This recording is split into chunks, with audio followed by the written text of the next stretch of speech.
Welcome to the Strategy Mob Podcast. Tune in for everything you need to know to stay in the know regarding the automotive industry. Here's your host, Jason Harris. Hey, what's going on, Podcast Nation? It is Jason Harris here, and thank you for joining me another episode of Strategy with Jason. I have a very special guest today. It's funny because I feel like we've been literally talking to each other for like the last 72 hours straight on Clubhouse, and if you don't know what Clubhouse is, you're just not cool with school. So I have the one, the only, Mr. Steve Roessler in the house. Steve, say what up to the audience. What's going on, people? You know, now Steve has a lot of things that he can claim to fame, but I think one of the most famous things about Steve is he's the only person in the industry that takes hair advice from Jim Carrey. So Steve, this is wow. and Jason, you take it from Kojak. That's exactly it, right?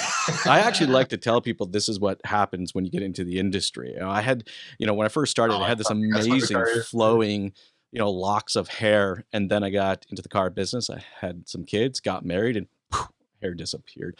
I would do the same thing. I would if I started losing my hair, I would go bald. I mean, that's what I'm going to go down the Mr. Clean. I would go bald. All right. Hey, Steve, for everybody out there that's watching and listening right now and don't know who you are and kind of the story of how you got into the industry, I think it's kind of fun to kick off every podcast with a little origin story. So what is the origin story that is Steve Roessler? Oh my gosh, man, that's going to take up the whole time.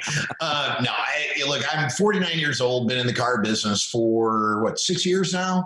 I've been in 3 different industries though, which is kind of fun. I was in engineering sales for about 6 years in the early part of my career. And one of my buddies told me to get into medical sales when pharmaceutical sales was hot. And I got into that and graduated to what is the kind of like the, where you want to go if you're in medical. I wanted to be in devices. So I wound up working for a company called Medtronic, which was completely my dream job, getting in there, being in the OR and treating patients for neuropathic pain, deep brain stimulations for Parkinson's, yada, yada, yada. Oh. Great opportunity. Saw a lot of amazing things. And, that was actually a point where I kind of learned in my career that working for the biggest company is not the best thing in the world. So I was let go, and I thought I was a stud.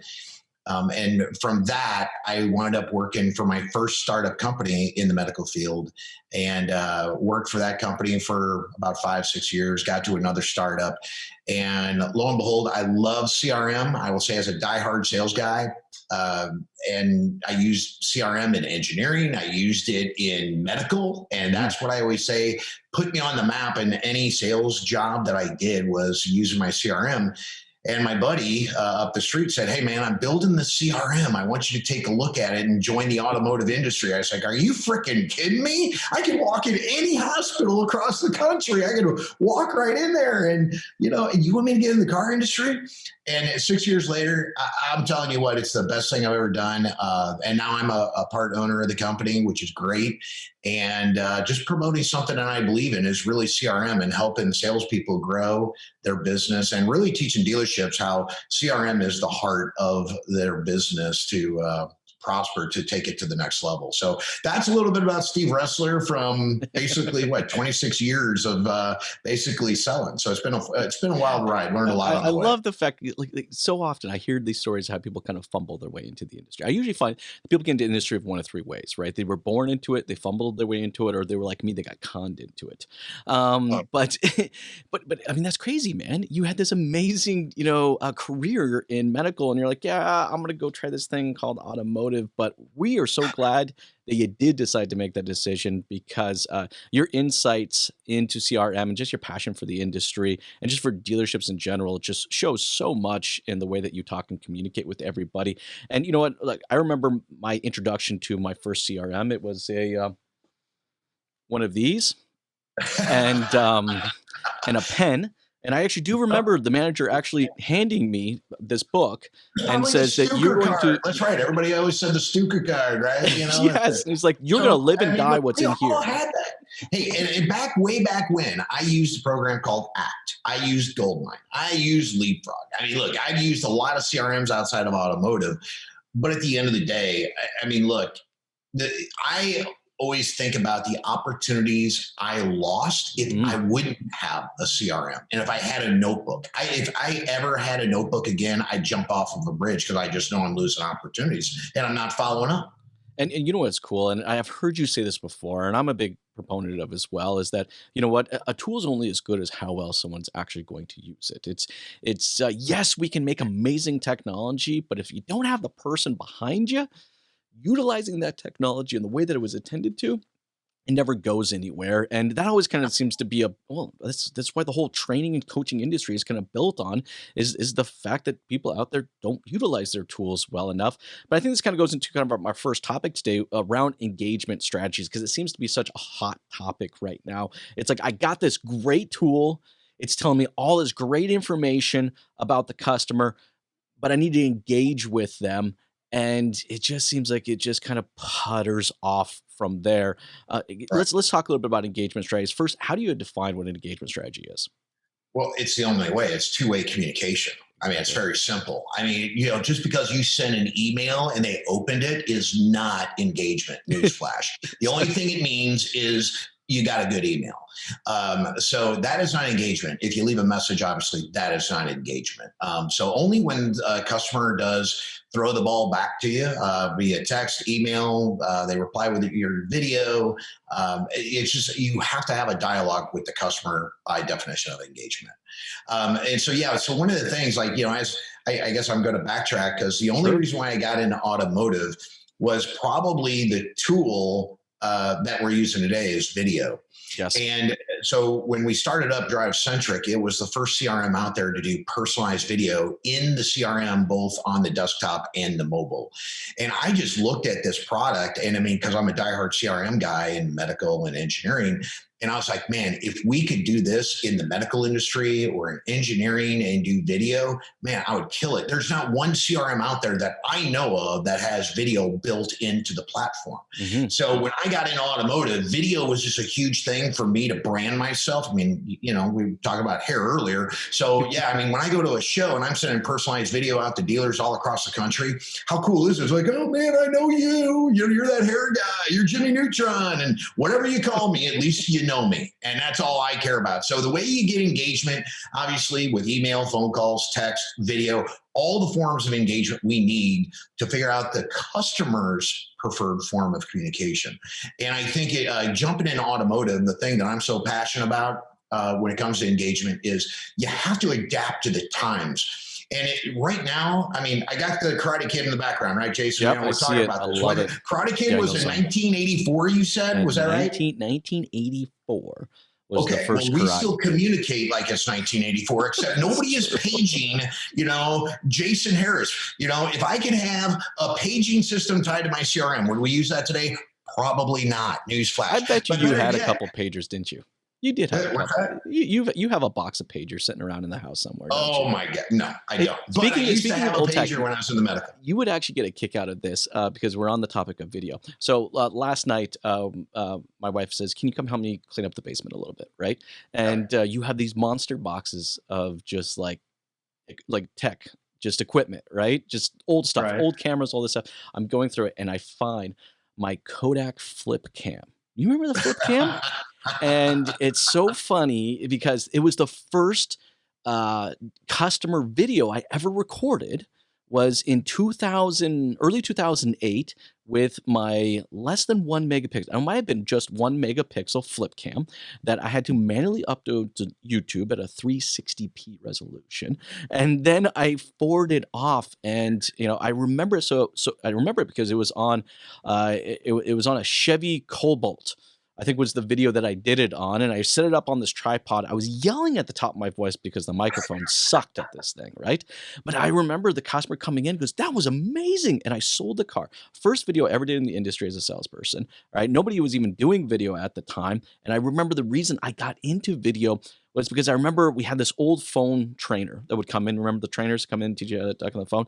And he was doing this up on the board. He's like, look, if you can take this many more, all right, opportunities and get them into a conversation, then your probability is here. And I'm like, you know what? And I was the only person at the time that was kind of handling these internet people, Yeah. internet people is what they were kind of called, at the time. And I was like, well, okay, so that's cool. So if I do that, and that's what propelled me into video. And Right. it's amazing. That was 2008, and it blows my mind that today, all right, with the new technology and the apps and the CRM systems that we have, that there's still excuses why the hell they can't do video. You don't feel Oh, this? I feel I get angry yourself. Oh, I'm totally angry. I mean, and look, we right now, because of what we just came out, I don't have to say the word of what we just came out of this past year because I'm tired of saying the word.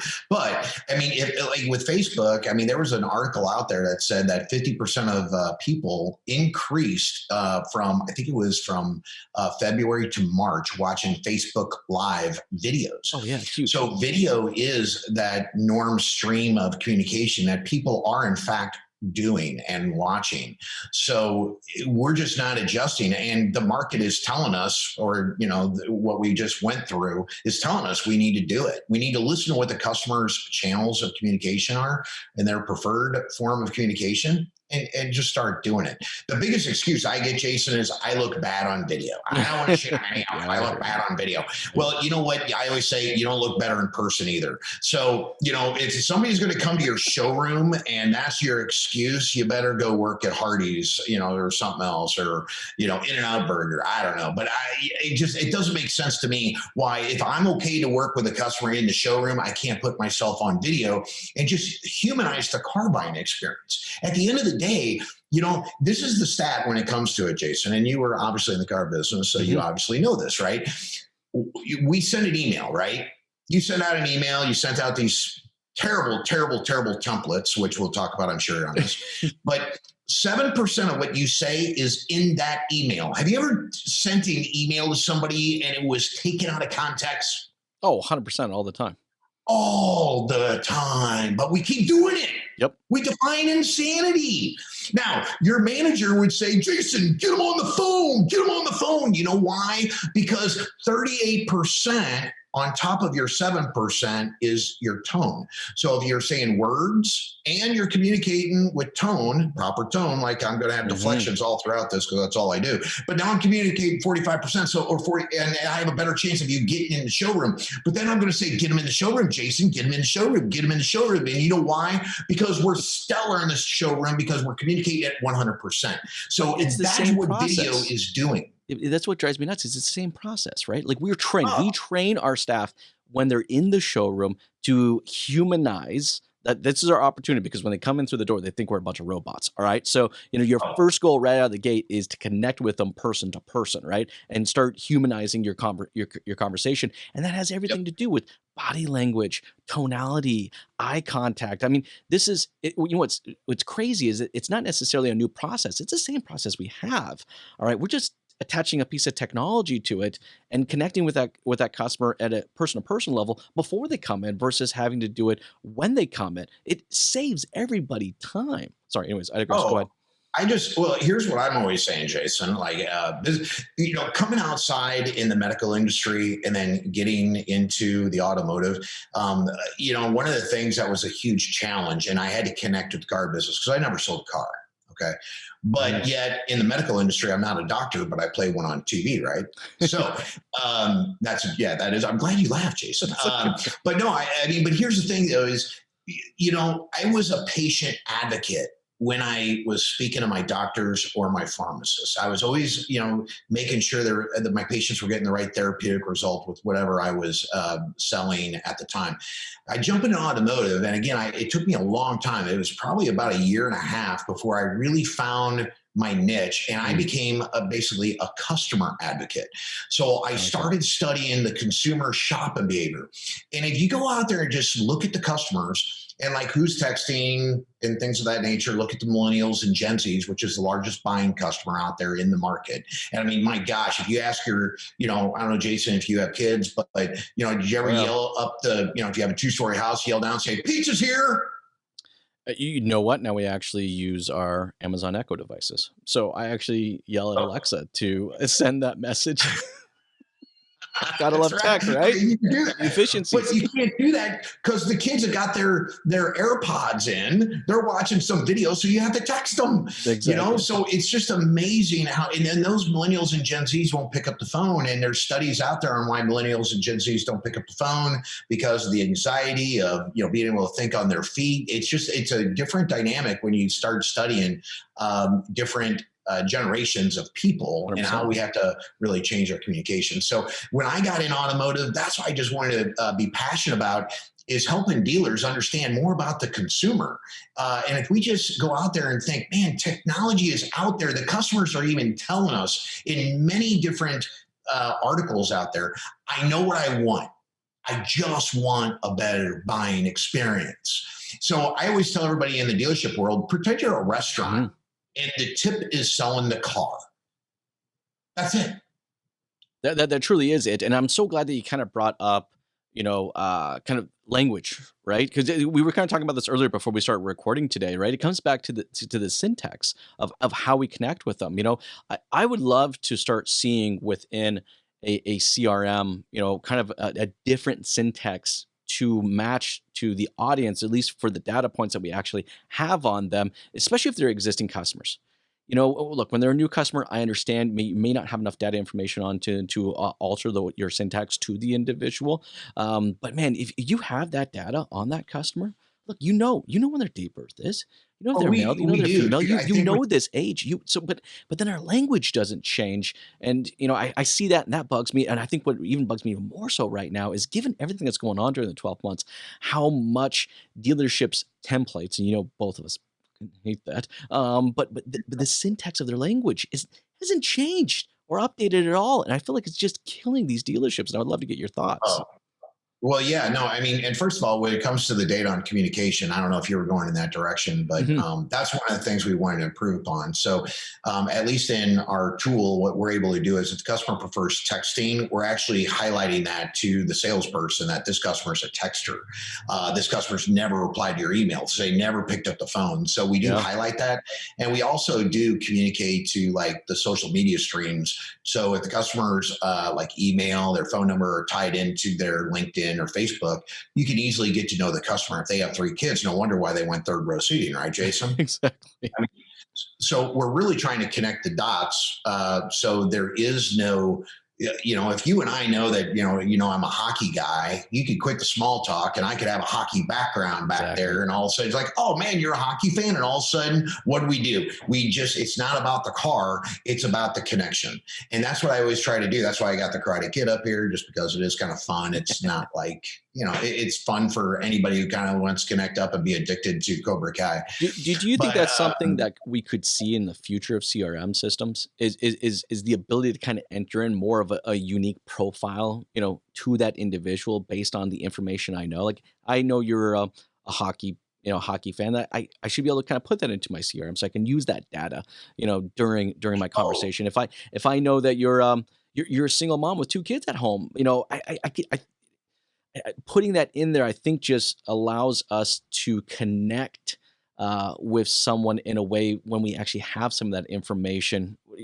What are your thoughts on having that data within the CRM? Well, yeah. I mean, at the end of the day, there's no CRM that does exactly all that. However, in any CRM, you have a customer profile notes. Nobody uses it in the auto industry. I will tell you, in every other industry, you do. Because when I go on site, if I want to talk Toronto hockey or Maple Leafs or whatever, I just kind of know, I can ask the customer, hey man, did you watch a game the other night? Or maybe I'll just look at the scoreboard, and it brings the demeanor and the whole conversation down to where it's not all business. And that's a sales tactic. And we do it in person all the time. We do it in person all the time, but for some reason we forget all of what we were trained. We forget all about our training at the showroom once we get on the phone or once we get into an email conversation or a text conversation. And to go back to your original question now on it was about the templates. Mhm, Okay. yes. And I will tell you, one of the things, when we convert somebody that's over from whatever CRM to Drive, the first thing we do is we try to get rid of their templates. Now, we do have artificial intelligence that's in our CRM. It's true machine learning AI. So it does replace a lot of the templates, and it can talk to customers about their trade. It can even go as far as schedule an appointment. It's really cool. So a lot of our stores actually get rid of a lot of their templates, and we try to encourage them to always know where's the customer at in the buying behavior of buying a car today. And 90% of customers buy a car in 30 days. And 80% of those customers are in the first 14 days. Mm-hmm. So I'm always trying to say it's a tweeting world we live in. I always teach the less is more strategy. So if I can't even imagine, my wife, if I said, hey, can we get married again? And we're going to not handwrite labels. We're going to just, we're going to put label maker, and I'm going to type these all out so I don't have to handwrite and get carpal tunnel in my hand again. They wouldn't fly. It's got to be personalized. So that's what, texting or sending a personalized email 2 sentences long is plenty. It really is. The other thing too, wait, there's one more thing, because this is a great analogy. I came up with this the other day. Have you ever watched the movie Hoosiers with Gene Hackman? Oh, yes. Great movie. Okay. Great movie. I'm a Gene Hackman fan, but in that movie, do you remember when he's in the locker room and he's teaching the boys how many passes before you shoot the ball? Yes, they do. 3 passes. So the thing that you go out there and you secret shop stores, and the thing that always comes back is, what time can you come in? What time can you come in? Let's get married. So it's almost like I want a rule of 3 passes, conversations before you ask for the appointment. I love that. And then, you know what, the cool thing is when we keep it simple like that, and our conversations are not these 2 paragraph long templated where just, look, here's the thing. Like, customers aren't stupid. All right. If a consumer smells a template, they know it's a template, and they instantaneously just look. What it says to them is, you just don't give a shit enough about me as a consumer to just literally write out 2 sentences, because that's kind of what I was expecting. Instead, I got these 2 paragraphs, but that sets the stage for that so important thing called the experience. And I know that's kind of the next step or next direction I want to take kind of with our conversation here is, how do we create that experience, and how does tech like the CRM, generate that experience? And sometimes that experience literally starts at that one piece of communication. But how do you see kind of that, how we can create that utilizing the technology that we have? Well, yeah. I mean, like, for example, the thing I always preach right now is, and we talked about earlier, is the video aspect, the texting. Texting is the number 1 form of communication. So in our platform, one of the things that's really cool that we added was the use of emojis and, believe it or not, GIFs. Oh, I like that. Yes. All right. So 1 billion GIFs are done daily, and I love to teach the less is more strategy. So to your point, the reason why people have the templates is because, let's face it, people can't spell, right? So let's just say it the way it is. And so we're going to talk about video. I don't know about you, Jason, but the last time that I thought about it, there's no spell check with video. Nope. Even though there probably should be on some of them. And, in technology, there's voice recognition. So if you speak clearly like you do today in technology, you have voice recognition. You don't have to fat finger type anything. So, when it comes to the experience, we got to think about the user experience to give the customer's experience what they want. And so that's what the dealership's got to look at is, okay, what do we need? What do we have to arm our salespeople with to make sure we give the customer the right experience? And that's where typically it falls short.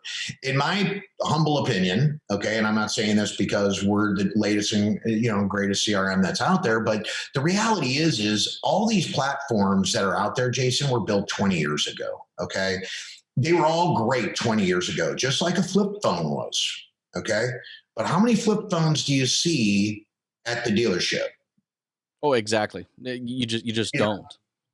And that's what I mean. And that's what I always tell every dealership is, do you have the right tools? And that could be anything. It's not just saying CRM. I know CRM is a huge undertaking. So believe me, it's got to be for the right dealership, though, that appreciates and listens to what the customers are saying. And that's what I just tell everybody is, you could do all this stuff in other CRMs. I mean, that we're talking about, video, you may be buying a separate tool outside the platform and you got to plug in an email subject line. It's just hard. But then you say, well, why aren't my guys shooting video? Because there's too many steps. It's not easy, and technology has in fact evolved. So they have to be Yeah, willing you don't to have to use the consider flip the cam fact. anymore, right?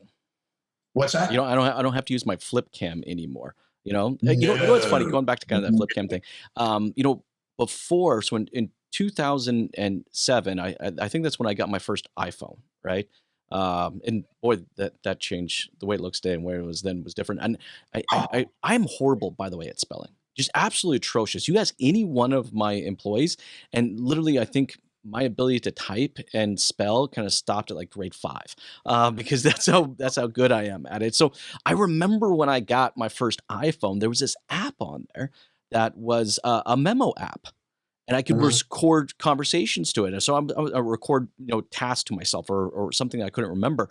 And then there was this little option you could email it, and I'm like, huh.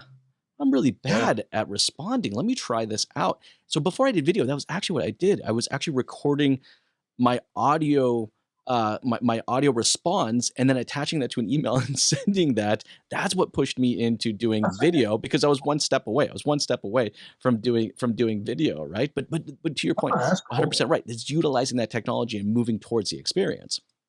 Well, and the whole thing too with spelling. I mean, look, everybody loves to be perfect spellers, right? I mean, It's and true. like I said, well, if you do the less is more approach and you're using voice recognition, I mean, Jason, I mean, I'll go in there and I'll use my voice recognition when I'm texting somebody, and it's wrong, right? Hmm. You've done that. I mean, Oh we yeah, all have. I mean, 100%. this is what I call one of the things I love to Some of them teach are is get rid embarrassing. of head trash. Head trash is a terminology typically that I love to teach on. It's preventing us to do it, that what we want to do. So, for example, I don't want to do video because my customer doesn't want to see me on video, or I don't look very good. So I'm just not going to do the video.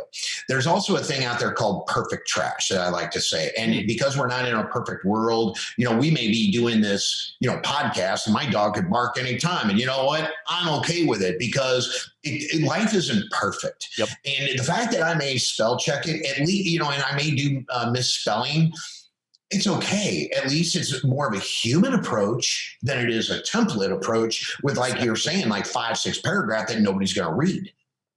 No, it's so true. I actually have a great example of that.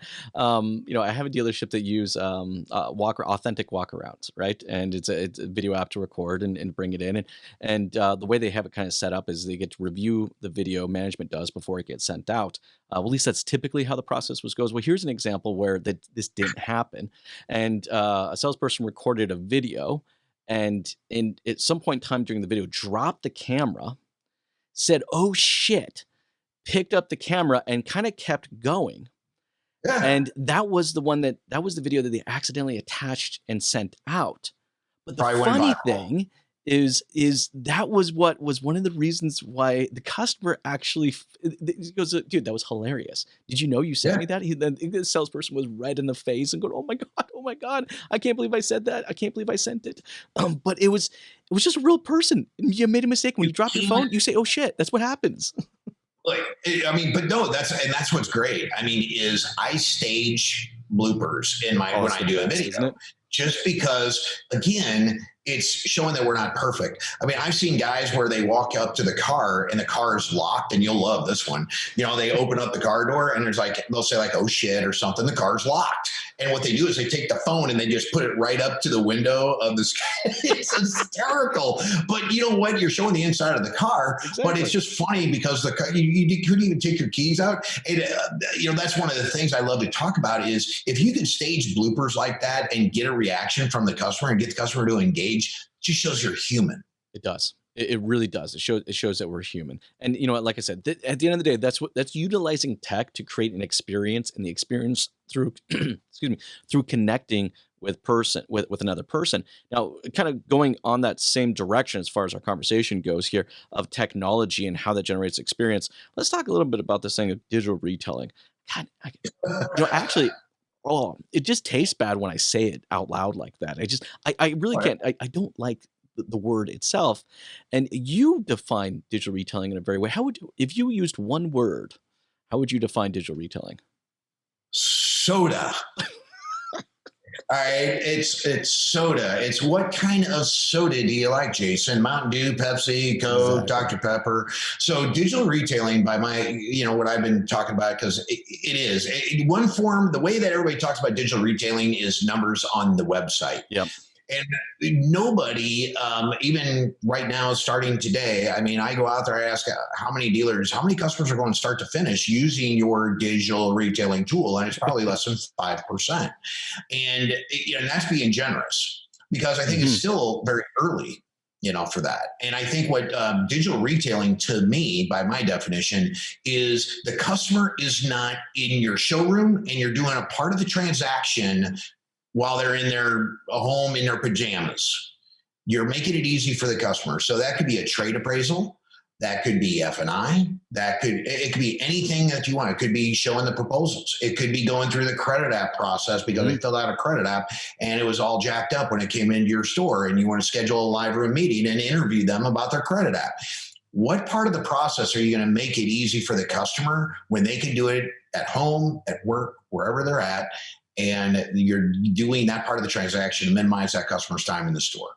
You know what? Digital retailing, for me, and I love the way that you kind of described it there. You know what? For me, it's a process. It's an operational process before it ever becomes a widget. And it drives me nuts. My Mitsubishi dealership that I had about 6 years ago. We were doing digital retailing.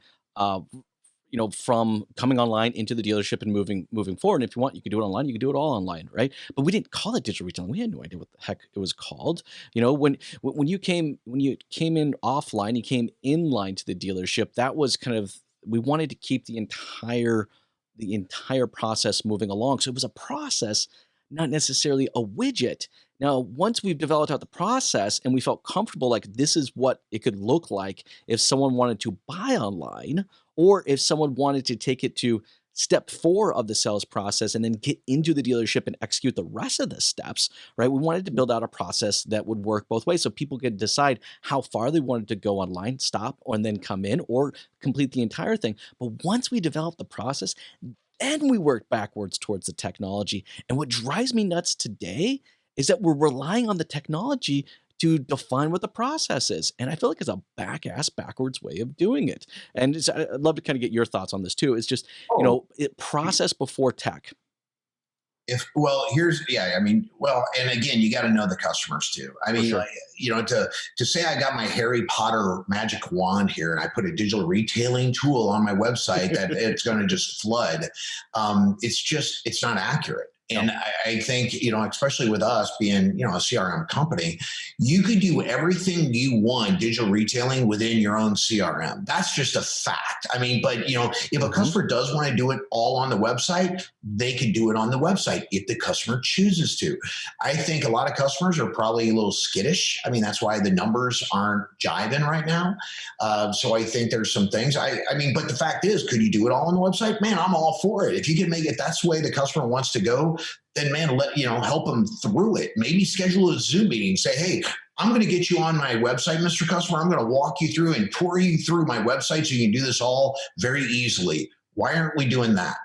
No, 100%. And you know what? I'm finding that it comes down to it. Look, digital retailing, and we've kind of said this. It's just not. It's not a plugin. It goes deeper sometimes even than the process. It's a fundamental culture change. It is, if you're really going to embrace what digital retailing is a fundamental culture and branding shift within your business. And, I don't see a lot of dealerships. I've only seen a handful of dealerships, really make that mind shift change around their operations and their communications to lean towards a digital retailing, environment, because it does. It changes all. The way I talk to them, the syntax and way I talk to them, the technologies that I'm going to use, for example, even all the way down to the meet and greet. Like at my dealership, our meet and greet was, hey, welcome to Cambridge Mitsubishi. My name is Jason. All right. My job is to provide you a unique and innovative, hassle-free experience. And those were the two words that gave birth to all of our processes. We wanted to be innovative and hassle-free. We didn't know that's what digital retailing was at the time.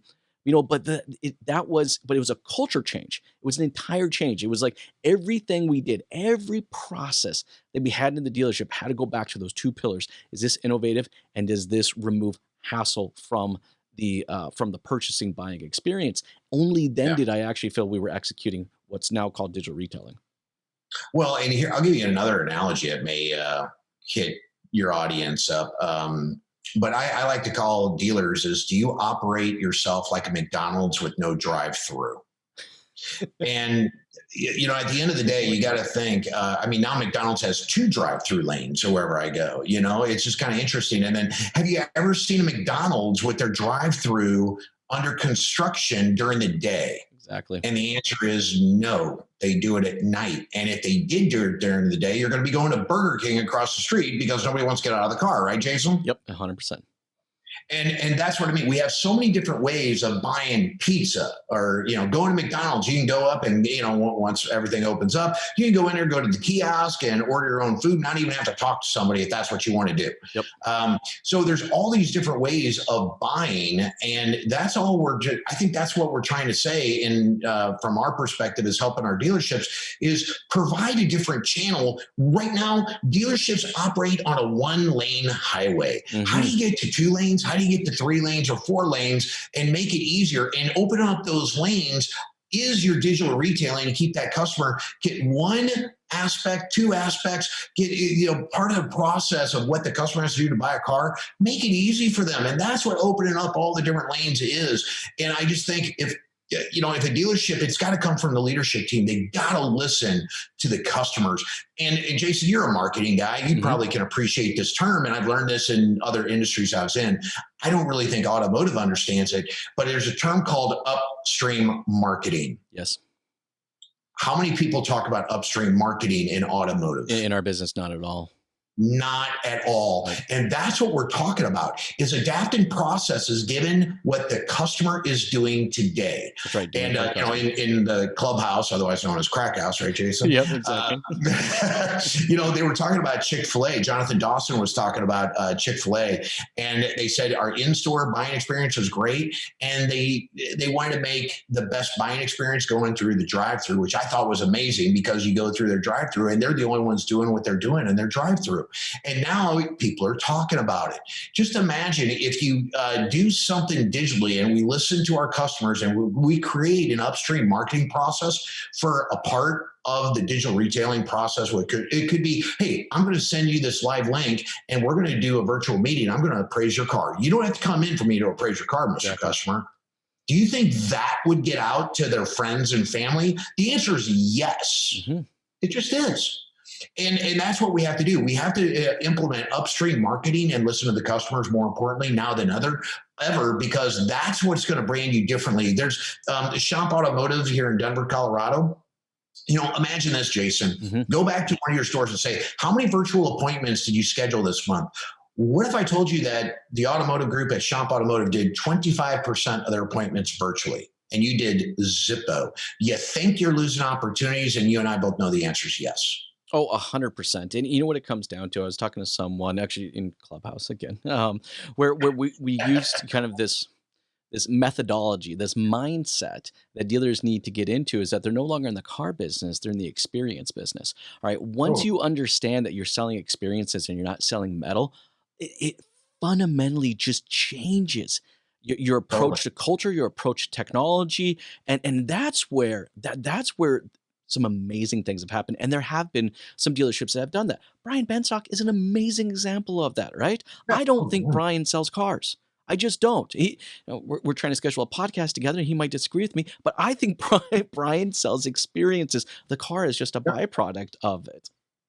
He makes it all about the customer. It's what he's doing. And what's funny is he's sharing a secret sauce on how to do it, and nobody wants to do it. I mean, I don't know too many dealerships that are doing what he's doing. So hats off to him, and he's willing to share that information. I always give him props on that.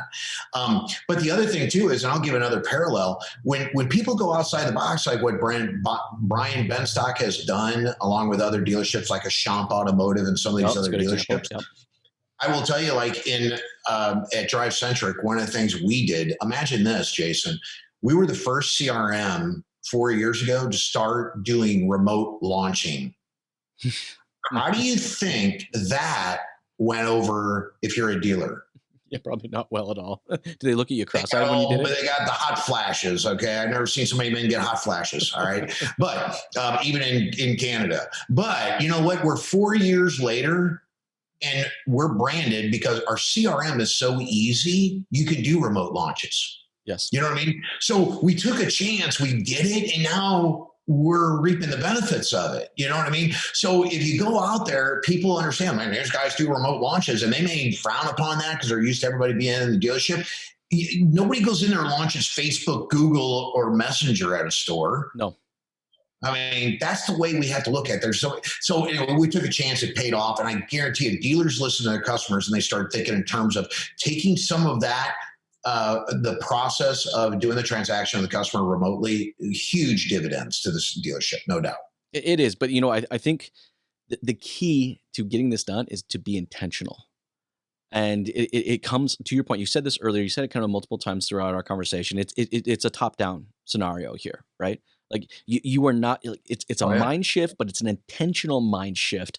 All right, that's going to get you to the place where you can actually really execute, proper engagement strategies and real digital retailing, and real unique lead response syntax. Man, we've covered so many amazing topics during this podcast, and I know it's getting towards the tail end of our time, and I'm pretty confident we'll probably extend this conversation into a clubhouse room right after this. We will, I'm sure. I'm sure we will.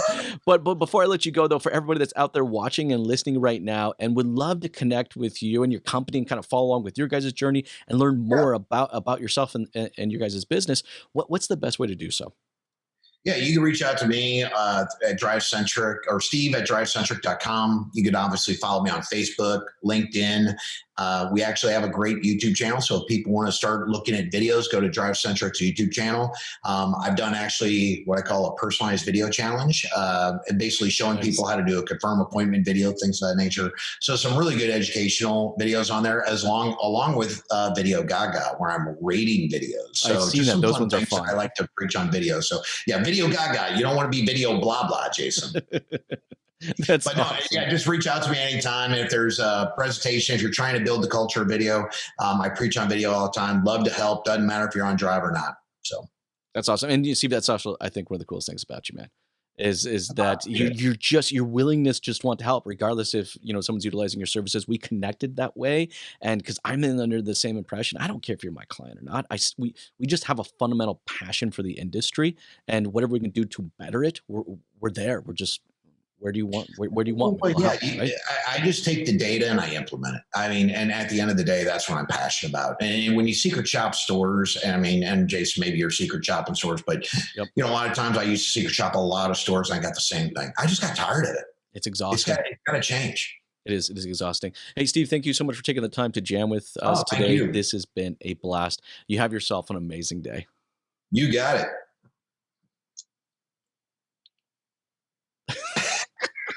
Thanks for tuning in to the Strategy Mob Podcast with your host, Jason Harris.